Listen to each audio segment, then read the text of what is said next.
యెహోవాను బట్టి సంతోషించుము, ఆయన నీ హృదయ వాంఛలను తీర్చును. ఆమేన్.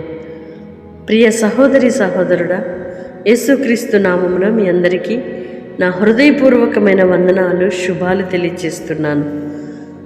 నీవు దేవునిని బట్టి ఆనందించిన ఎడల ఆయన నీ హృదయ వాంఛలన్నీ తీర్చి నీవేదైతే ఆశిస్తూ ప్రార్థిస్తున్నావో ఉత్తమమైన ప్రతి కార్యమును నా దేవుడు మీకు అనుగ్రహించి, ఆదరించి, ధైర్యపరిచి, దీవించి ఆయన సాక్షిగా నిలుపు శక్తి కలిగిన దేవుడై ఉన్నాడు.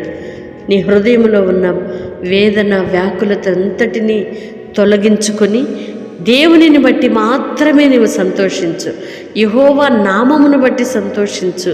యెహోవా చేయు గొప్ప కార్యములు, యేసయ్య జరిగించే గొప్ప సంగతులను గూర్చి నీవు సంతోషించిన ఎడల దేవుని ధర్మశాస్త్రమునందు ఆనందించుచు దివారాత్రము దానిని ధ్యానించువాడు ధన్యుడు అని దేవుని వాక్యము సెలవిస్తుంది. అవును ప్రియ సహోదరి సహోదరుడా, దేవుని ధర్మశాస్త్రమును అనుసరిస్తూ, ఆనందిస్తూ, చదువుతూ, ఆ నామమును బట్టి, ధర్మశాస్త్రములో ఉన్న ఆశ్చర్యకరమైన సంగతులను బట్టి ఆనందించి, సంతోషించి ఉత్సహించుదువుగాక.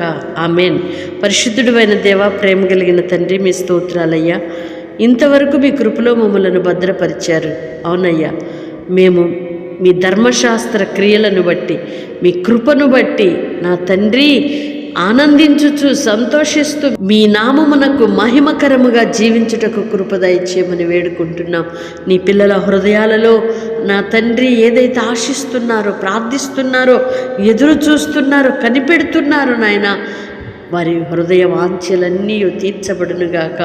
మేలైన, ఉత్తమమైన ప్రతి కార్యము నీ పిల్లల జీవితాలలో నెరవేర్చబడునుగాక. ప్రార్థనలో ఏకీభవిస్తున్న ప్రతి ఒక్కరి జీవితంలో వారు ఏదైతే ఆశిస్తూ ప్రార్థిస్తున్నారో అట్టి కార్యములు, ఉత్తమమైన దానిని, శ్రేష్టమైన దానిని నీ బిడ్డలకు అనుగ్రహించి మహిమ పొందుమని యేసయ్య నామములో ప్రార్థిస్తున్నాము తండ్రి. ఆమేన్. దేవుని కృప మీకు తోడయుండునుగాక, సమాధానము కలుగునుగాక.